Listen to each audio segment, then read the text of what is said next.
Երկրի վրա քայլող քաջ առյուծները և երկնքում սավառնող հերոս արծիվները։ Հեղինակ Մատինա Մարինե Մանուկյան։ Արմեն Արեգի Հովհաննիսյան։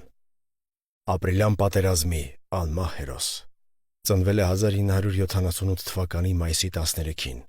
Սյունիքի մարզի նախկին Բորիսովկա այժմյան Ծղոկ գյուղում։ Եղել է շատ ժիր, աշխույժ, խելացի, միևնույն ժամանակ որքան էլ զարմանալի հնչի, բայց նաև համեստ ու զուսպ երեխա։ 3 երեխա էին, 2 եղբայր, 1 քույր, ինքը կրտսերն էր։ Դպրոց հաճախել է 6 տարեկանից արդեն գրաճանաչ և գումարում հանում իմանալով։ 1984-ից 1994 թվականներին սովորել և ավարտել է գյուղի միջնակարգ դպրոցը։ Սովորել է բարձր նիշերով, շատ է սիրել ֆիզիկա և մաթեմատիկա առարկաները։ Եղել է պարտաճանաչ աշակերտ, միշտ ուզում էր նոր բան փնտրել, գտնել, եղել է պրպտող ու հետաքրքրասեր։ Սակայն եղել է չարաճճի, ուսուցիչների խոսքով ասած, հոգիները հանող։ Բայց չնայած այդ ամենին, բոլորն էլ նրան շատ են սիրել։ Շատ է սիրել կարդալ և ազատ ժամերին միշտ զբաղվել է ընթերցանությամբ։ Ավարտելով դպրոցը ընդունվել է Սիսիանի հումանիտար քոլեջի իրավագիտության ֆակուլտետը։ Սակայն հայրենիքը կանչում էր իր հայորդուն, որ վերջինս իր պարտքը տար իրեն, և հայրենիքի կանչով կիսատ է թողել կրթությունը։ 1996 թվականի մայիսի 25-ին զորակոչվել է բանակ։ Ծառայել է Արցախում, Աղդամում, ծառայել է պատվով և ստացել սերժանտի կոչում։ Սակայն նույն թվականի սեպտեմբերի 4-ին Քարվաճառում մարտական գործողության ժամանակ ականի պայթյունի հետևանքով կորցրել է ձախ ձեռքի դաստակը ու որովայնի աղիներից որոշակի հատված և դարձել երկրորդ կարգի հաշմանդամ։ Բայց չի կոտրվել, չի ընկճվել ու ապաքինվելուց հետո շարունակել է կիսատ կրթությունը, ավարտելով 1997 թվականին։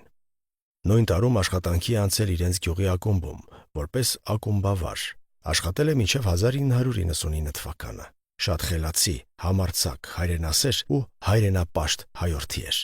2002 թվականին ընդունվել է Երկրապահ կամավորականների միության շարքերը, մասնակցել է հայրենի գյուղի սահմաններն անառիկ պահելու ցանկացած քայլին, որի համար էլ հենց ԵԿՄ-ի կողմից բազմիցս արժանացել է պատվոգրերի։ Նաև շատ ընկերասեր էր, համբերատար և բոլորին օգնելու պատրաստ։ Մեկ ձեռք ունենալու փաստը երբեք խոչընդոտ չի հանդիսացել նրա համար։ Մեկ ձեռքով անում էր ցանկացած աշխատանք, նաև խաղում բասկետբոլ։ Ի դեպ, սպորտի մասին խոսք գնաց։ Ասեմ, որ շատ լավ էր խաղում նաև շախմատ։ 2005 թվականի մայիսի 28-ին պարգևատրվել է Մայրության երախտագիտություն մեդալով։ 2007 թվականին աշխատել է որպես հիդրոէլեկտրակայանի տնօրեն։ 2009 թվականի սեպտեմբերի 7-ին պարգևատրվել է Մարշալ Բաղրամյան մեդալով։ 2010 թվականին դարձել է Ծղուկ համայնքի ավականու անդամ, ապա վերընտրվել 2013 թվականին։ Նույն ժամանակահատվածում աշխատել է Single Գոր ՍՊԸ-ի Սպանդախպյուր ՓՀԷԿ տնօրենի տեղակալ։ Երբեմն պատահում էր, որ հիշում էր ծառայությունը և քմծիծաղով ասում. «Ճիշտ է, թուրքերը լավ էին զինված, նրանց տեխնիկան հզոր էր, բայց հայերը ոգով էին ուժեղ ու նրանք մեզ հայերիս տեսնելիս մահու չափ վախենում էին։ Միթիս հող անգամ չունենք նրանց տալու»։ Ամուսնացել է 2010 թվականին գեղեցկուհի Արմինեի հետ, իսկ նրանց որդին Արեգը ծնվել է 2011 թվականին։ Որդին նրա ապրելու ուժն էր, ներշնչանքի աղբյուրը, որի համար նա շատ հոգատար հայր էր։ Շատ էր սիրում նաև որսորդություն և ձկնորսություն և միշտ ասում էր. «Տղաս միայն իմ բռնած ձուկը պիտի ուտի»։ 2014 թվականի սեպտեմբերի 13-ին պարգևատրվել է Արիություն մեդալով։ Նա համայնքի հպարտությունն ու վեհությունն էր, բայց ամեն ինչից առավել մեծն հայրենասեր էր։ Մեծանալով սահմանամերձ գոտում լավ պատկերացնում էր, թե ինչ է հայրենիքի պաշտպանությունը։ Ամեն տարի հունվարի 28-ին գնում էր դիրքեր և հետը տանում զինվորին անհրաժեշտ ամեն ինչ, սննդից սկսած մինչև ծխախոտ։ Բայց տարվա այդ օրը միակ օրը չէր, որ նա գնում էր, այլ շատ հաճախ էր գնում։ Միշտ, պարզապես այդ օրը, հունվարի 28-ը, երբեք չէր անտեսում։ 2016 թվականի ապրիլյան պատերազմին ևս նա չէր կարող հանգիստ մնալ ու կամավորագրվելով Սիսիանի ջոկատում սիսական ջոկատի հետ, որպես կամավոր, մեկնեց Արցախ հայրենիքը պաշտպանելու։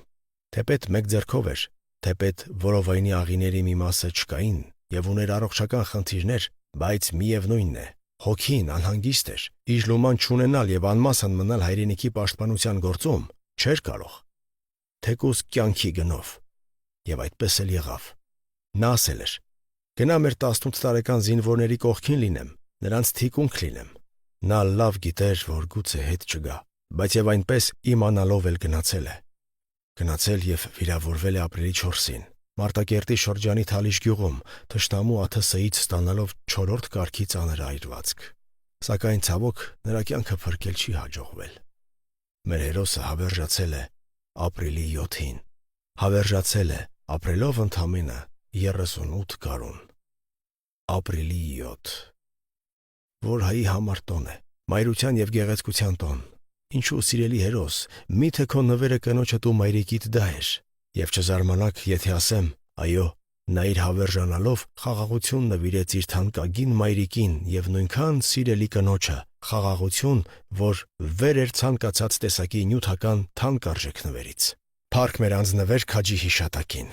Պատերազմից հետո նույն թվականի մայիսի 28-ին մեր անձնվեր քաջը ՀՀ-ի կողմից հետմահու պարգևատրվել է մարտական ծառայություն մեդալով։ Ապա սեպտեմբերի 21-ին Հայրենիքի պաշտպան բարեգործական հիմնադրամի կողմից պարգևատրվել է 2-րդ աստիճանի մեդալով, իսկ նոյեմբերի 10-ին